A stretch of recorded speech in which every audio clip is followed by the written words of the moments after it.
Hello and welcome to this presentation based on my time at placement during my second year of university. The presentation will highlight many areas such as key features of the organisation and its organisational structure, communication practices and responsibilities between groups of professionals, and evaluating my own roles in supporting and facilitating communication. After which, I will then apply various themes from Level 5 modules to further analyse the educational practices. After this, I will be reflecting upon my own professional development using experiences on the module. Finally, there will be 10 minutes available for you to ask any questions. Before I start, I should highlight that the name of the institution has been changed as to protect the identity of students and staff who frequent this organisation. So, the key features of Sheffield Education Charity Farm. Each year, they help over 10,000 children and young adults from disadvantaged backgrounds develop key skills such as independence, confidence, and helping children get back on track. The students come from many different groups. These can be broken up into three main categories, which are alternative education provision, which includes SEN students and students who are or at risk of expulsion from schools. Hosting schools, either on day trips, where there will be a key theme of their visit, or residential visits, which have the aim of allowing children to experience a different sort of life, as many students want to experience life outside of an urban lifestyle. And lastly, college students will be completing practical elements on their course in animal care or agriculture. Additionally, the farm will host various events open to the public, such as upcoming Easter lambing events. However, most of these events have the aim of fundraising for the charity in order to aid their abilities elsewhere, rather than educational aim to help the students. Before exploring communication practices, it would first be useful to look at the organisational structure of the charity farm. The head of the charity is a CEO who has many roles and responsibilities such as finance, public relations, and general management. Beneath him are various administrative teams which will help to fulfill the CEO's work, such as fundraising, safeguarding, and education departments. After this, there are three main key areas for the farm. There is the working farm section, in which there are two paid farmers and various volunteers who help run the general day-to-day operations of the farm. There is also the business section, in which staff will work in the on-location butchery and farmer shop, selling various goods produced on the farm, such as wine, meats, and honey. Lastly is the education section, in which there is around a dozen staff members who fulfill a teach-type role for the various educational groups on the farm. During my placement on the charity farm, I witnessed various ways groups of professionals communicate and interact with each other in order to properly fulfill their duties. One such way is through the use of walkie-talkies. The use of these walkie-talkies is especially useful for this type of educational setting, as they deal with vulnerable people on a day-to-day basis. Many of these students have a tendency to run off when confronted with a stressful situation, such as falling down or having an argument with another student. When this situation inevitably arises, it allows the staff members to organise themselves and deal with the situation before the child can run away from the property and onto nearby public roads. Another example of communication within groups of professionals is that weekly meetings are held between the farm staff and the education staff. The purpose of these meetings is to allocate jobs around the farm and ensure everything is done. This enables the education staff to plan their days more thoroughly.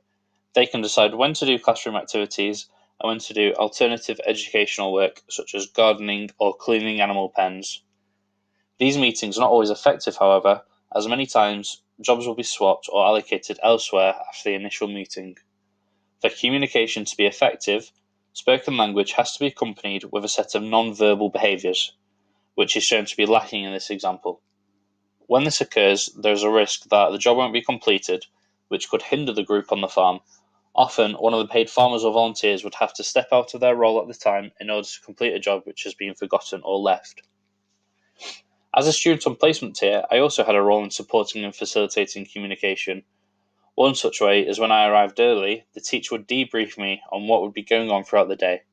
I could then relay this information to support staff once they had arrived with their students so that they could prepare themselves by getting the appropriate equipment. Another example is that due to time restrictions, sometimes I would stay in the class and get an activity ready whilst the students do a different activity outside of the classroom. I would use a walkie-talkie to inform the teacher and support staff when the activity was ready. This is useful because without this communication, some activities may have been missed due to there not being enough time, and the students might have ended up missing out on important learning activities. Professionals at the farm also have valuable contributions and opinions on communication practices at the organisation. When asked where they felt the organisation was lacking in terms of communication, it was that communication between herself and agency staff can sometimes be difficult. These agency staff are staff which are not directly from the schools the children are from, but from a separate organisation hired out to fulfil a contract and assist a specific child at the charity farm. This is mainly a problem because it means the teaching staff at the charity farm have no way to contact the agency directly, as no contact information can be given. Overall, communication at Sheffield Education Charity Farm is effective because there are identifiable levels of hierarchy, with educational staff members being at the top in classrooms, followed by helpers and support staff, meaning it is easily identifiable who to go to in case an issue arises.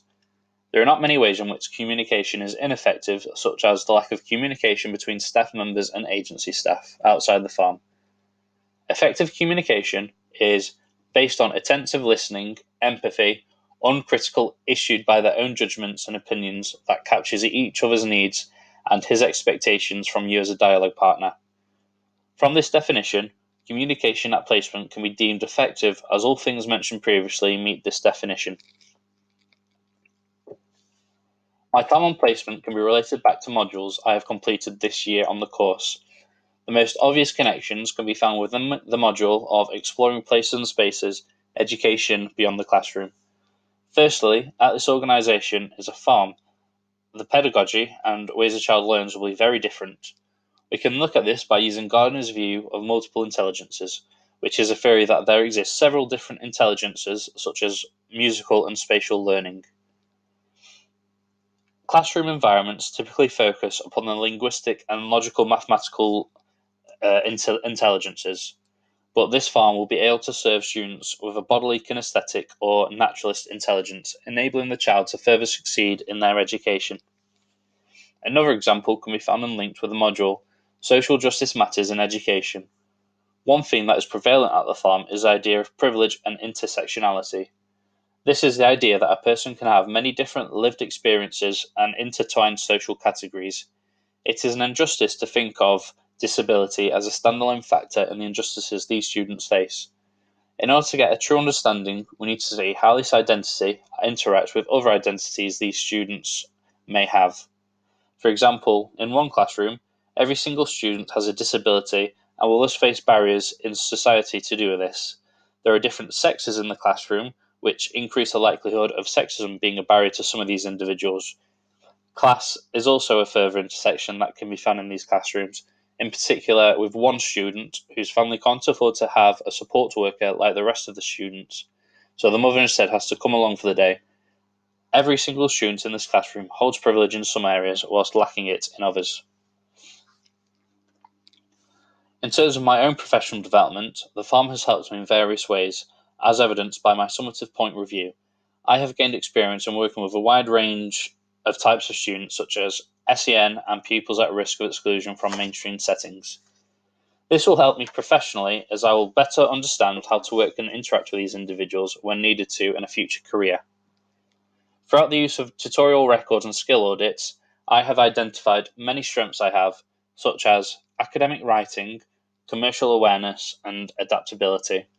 However, there are also some weaknesses. As a result of this reflection, I have identified various targets to inform future career plans, which include research potential career paths in education in relation with lower key stages. This is because I am still unclear which career path would suit me. However, upon working with a variety of different age groups in this setting, I feel that I best interacted and built rapport with children as opposed to teenagers or mature students. And also to begin an academic reading journal. This is a target that was formulated with my mentor during a tutorial. Having an academic reading journal won't just help me in the short term with assignments, but also longer term, as it will enable me to keep up to date on contemporary issues the education industry face. Here are the references I have used throughout. Thank you for watching and listening to my presentation. There will now be time for any questions you may have. Thank you.